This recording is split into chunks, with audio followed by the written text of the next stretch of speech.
Hi, I'm Norah O'Donnell, and this is Person to Person. Our guest today, Brené Brown. Brown has spent decades studying feelings like courage and shame. She's the author of 6 #1 New York Times bestselling books. Her latest is called Atlas of the Heart. Brown's TED Talk, The Power of Vulnerability, is one of the most watched in the world with nearly 60 million views. She's a sought-after expert for some of the most powerful companies around the globe. And from Houston, Texas, she joins us for an intimate person-to-person conversation.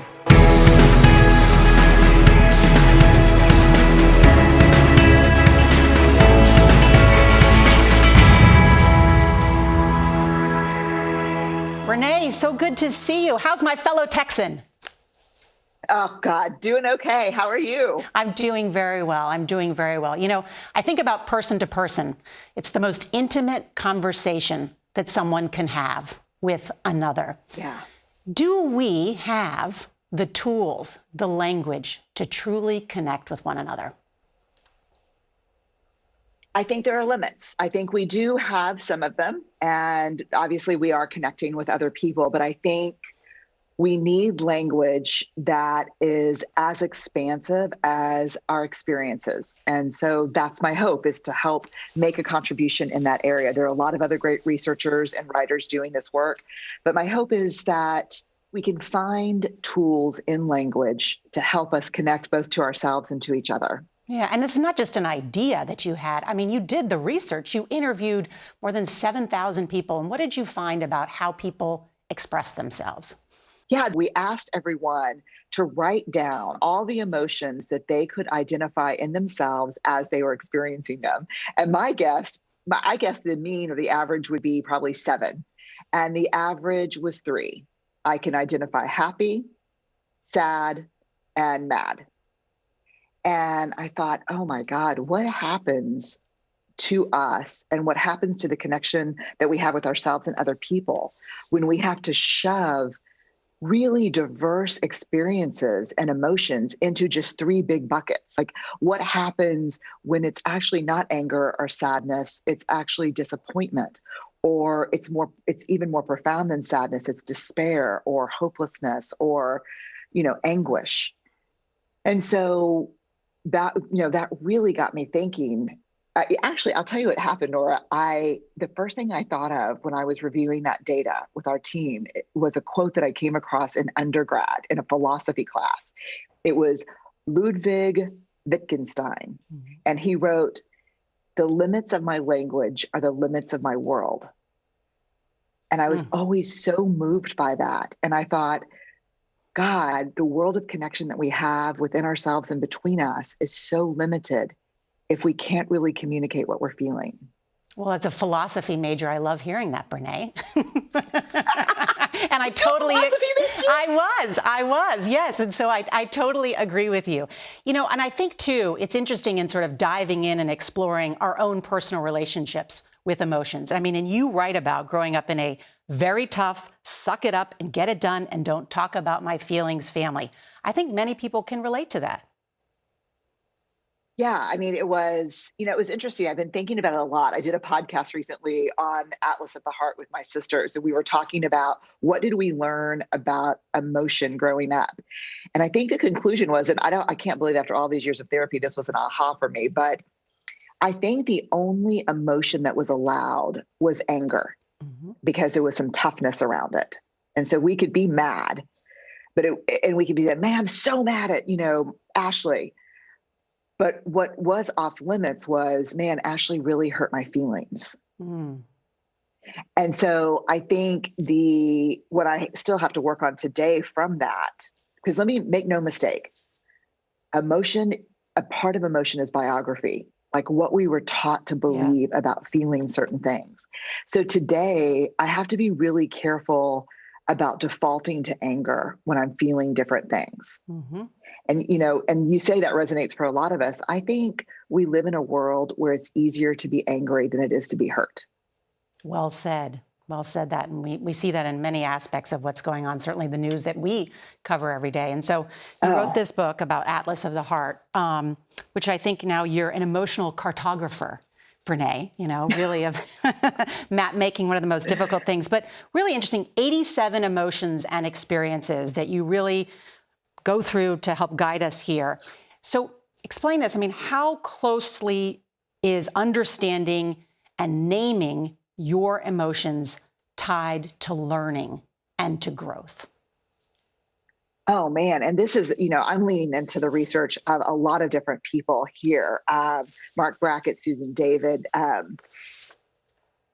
The term is emotional granularity.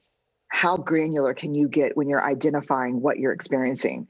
And what we know from, a lot of persuasive research is that the more accurately you can name what you're feeling, the better you can regulate it, the better you can move through it. For positive emotions, the more you can replicate it and invite that experience into your life more, let's say wonder and awe and joy. And so just on a big sweep, emotional granularity and the ability to name and label these accurately is just correlated with very positive life outcomes. Mm-hmm. And so this is important. This is not just a linguistics exercise. This is about the quality of our lives. And distinguishing what those emotions are. And you really have all these great examples in the book. And I think one of the ones that really sticks out in terms of mapping your emotions is working in a restaurant. Everybody knows one of the hardest jobs in the world. I loved reading about you being a waitress and you talking about the difference between being stressed and overwhelmed. Break that down. Oh, yeah. So I waited tables, bartended for 6 or 7 years, all through undergrad and graduate school. And there were two things, there was one thing you heard every day, every hour. And I thought about, when I thought about this interview, I said, I bet she's going to ask about it just because of her husband. They know this industry, And so it's really typical to say, very common to say, hey, I'm in the weeds. Norah, can you help me get, teas and drinks on to 4? And John, can you help me bring bread to 5 and 6? And I need someone to run desserts to 6, 7 for me or something. That's in the weeds. Like the weeds are up here. I'm moving through them. It's tough, but it's a stress that I can manage it. Mm-hmm. Twice in this 6 years, I walked into the kitchen and I saw it. You saw it maybe 3 or 4 times a year. Someone would walk in and say, I'm blown. In that moment, someone would grab your pad from you. The kitchen managers would figure out what orders needed to go where. And someone would actually run to the hostess stand to check what tables you were responsible for because they didn't even trust you to say that. So I'm blown is overwhelmed. I'm in the weeds is stressed. Stress, it's a lot. I can manage it, but things are happening pretty quick and I'm geared up a little bit. Overwhelmed, and I love this definition from Jon Kabat-Zinn. He says, life is unfolding at a rate that has become unmanageable for both my nervous system and my psyche. Mm-hmm. And so I worked for the Pappas restaurant chain back then. And so the Pappas manager would say, you need 10 or 15 minutes off the floor and out of the kitchen. You can go in the cooler, you can go in the back of the restaurant, you can go anywhere you want, but out of the kitchen, off the floor for 10 to 15 minutes. Well, as it turned out, these were the earliest overwhelm, experts, because in order to reset from overwhelm, you actually have to engage in nothingness. And let me tell you how this has changed my life in the last 3 months since I finished this book. I use the word overwhelmed all the time. Oh God, I'm so overwhelmed. I'm overwhelmed. Well, language doesn't just communicate emotion. It shapes it. It's as if the bowl you pick to make your cookies in changed the taste of the cookies. The language that we use changes even our neurobiology. So now when I say, how am I feeling? Am I really overwhelmed? Because if you're really overwhelmed, Brené, you got to walk around the parking lot. You got to leave for 10 or 15 minutes. So there's a difference, and how we language it impacts how we feel it. So you're saying you regulate, essentially, even using that word, because overwhelmed means blown. Oh, that means I'm out, see you later, I got to take a time out, whatever it is. So now you may use a different type of word, like I'm stressed or give me a minute or whatever it is. Mm-hmm. Yes, because language tells our neurobiology, shut down, we're in overwhelm, shut down, we're in overwhelm. It's just like the interesting research on excitement and anxiety. Both present the same in the body, but research shows if you label what you're feeling excitement, the outcome is more positive. If you label that kind of butterfly feeling as anxiety, the outcomes can be more negative. On that same Language note, is powerful. envy versus jealousy. I've been using these wrong my entire life, and I'm still not convinced I'm going to change. Yeah. So if you showed me pictures of your great vacation to, Greece, and I would say, oh my God, Nora, I'm so jealous. Well, what I'm feeling is actually not jealousy. It's envy. Envy is wanting something that someone else has. And I may want you to have it too, but I would like it. Jealousy involves three people. It's the fear of losing something we already have to someone else. And I think the reason we're afraid to use the word envy is because it sounds bad. And there is an issue with malicious envy, which means not only do I want your vacation, I don't think you should have had it. Got it. And so, but envy is really two people, jealousy, three people. Jealousy is losing something we already have. And it's not just a romantic partner. It can be time, attention. Siblings can feel jealous with parents, and envy is wanting something someone else has. Got it. So next time I shouldn't say I'm so jealous that you're going on vacation and just say I'm envious you're going on vacation. Yes. But didn't it sound weird? I know, but it's very important. All right. More in just a moment with Brené Brown. We'll be right back. We're back with Brené Brown. So let's talk about comparison. We all do it. And you write in the book, comparison is a creativity killer.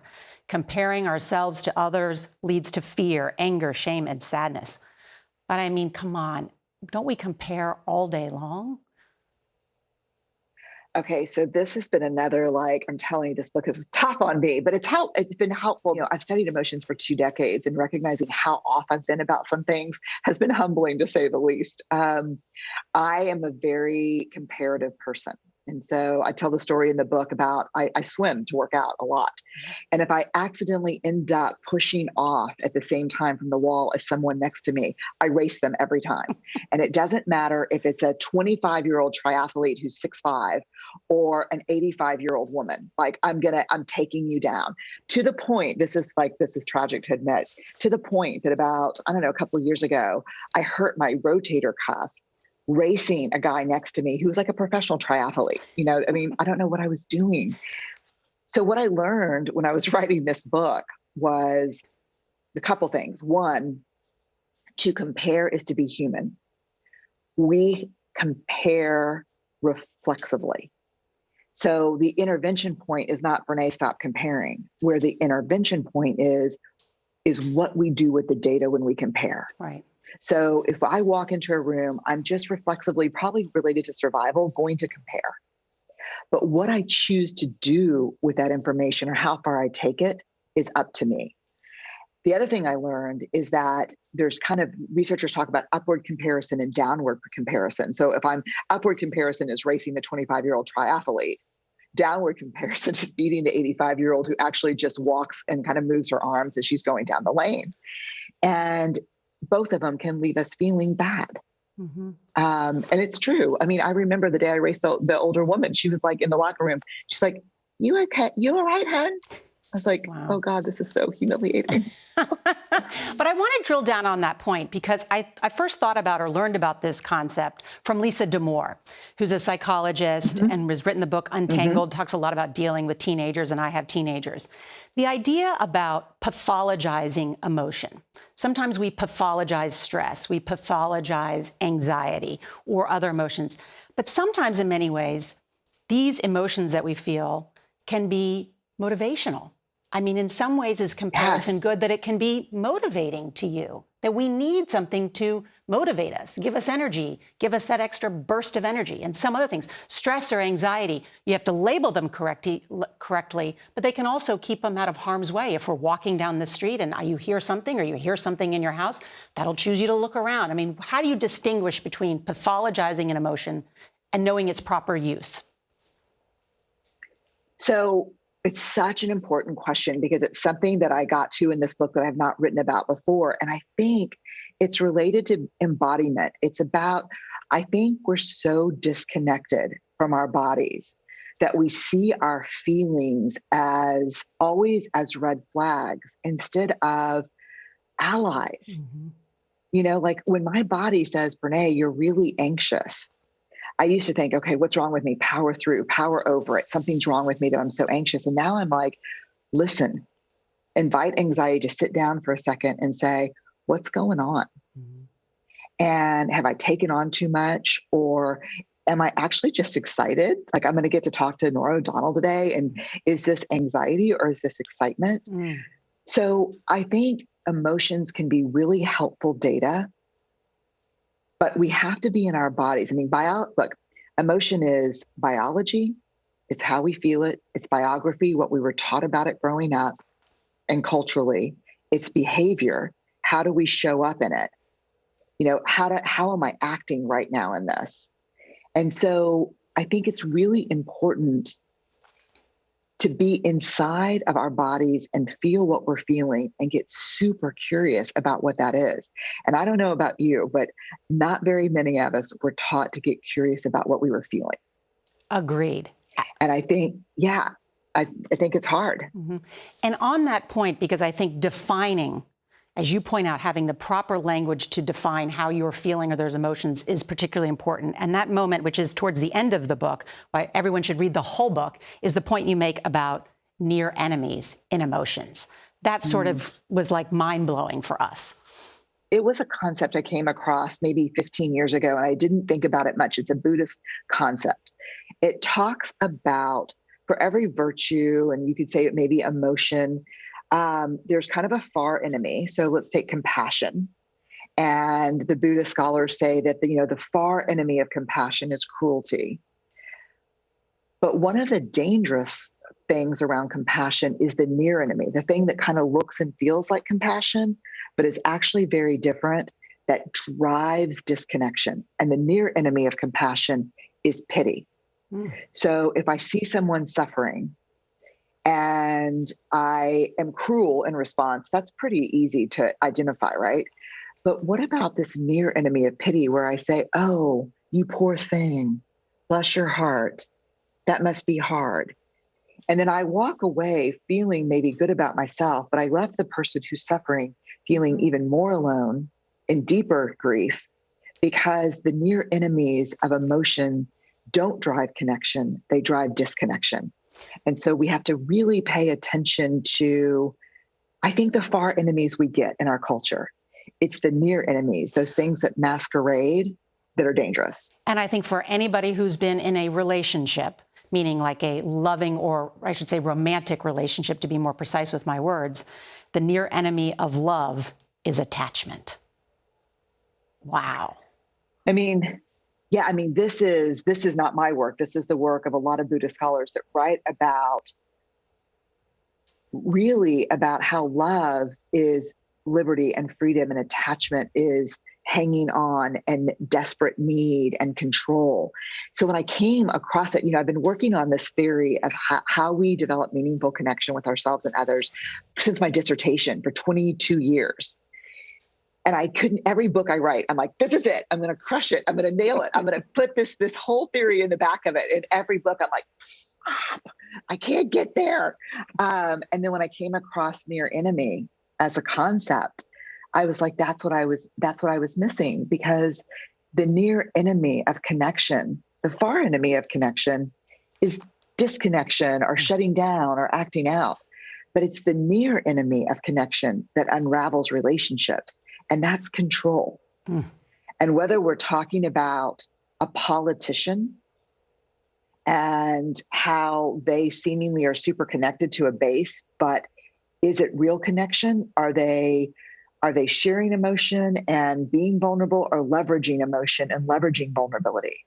To my role as a parent, when my child says, listen, this happened to me at school today, and the teacher thought I was being disrespectful. Am I connecting in that moment and saying, that sounds really hard, tell me about what happened?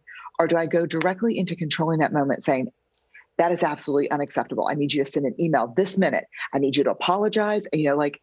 Wow. Am I trying to control not just the situation, but my own discomfort, how people perceive me, how people perceive my kids? And so this idea that the near enemy of connection is control, has really enabled me to flesh out this framework on meaningful connection and also change just how I'm showing up with the people in my life. Yeah. And once again, you just gave me the goosebumps. We'll be right back with more Brené Brown. And we're back with Brené Brown. You know, I think this is probably an important time to just talk about vulnerability, something that many people associate you with, and reminder that vulnerability is not a weakness. It's a strength. Yeah, I have to stop and say just the irony that the people associate vulnerability with me who, like, I've spent my whole, until I became a researcher studying this, I literally spent my entire life trying to outrun and outsmart vulnerability. And so I think it's funny. Yeah. And let me tell you, I'm not a huge fan of how it feels, but I remember this moment on a military base working with special forces. And the definition of vulnerability from the data is uncertainty, risk, and emotional exposure. It's how we feel when we're in uncertainty, risk, and emotional exposure. And I asked these troops, give me an example of courage in your life or the life of someone that you know. Give me one example of courage that did not require vulnerability. And there was just silence, and kind of heads fell into hands. And finally, one young man stood up and said, 3 tours, ma'am. There is no courage without vulnerability.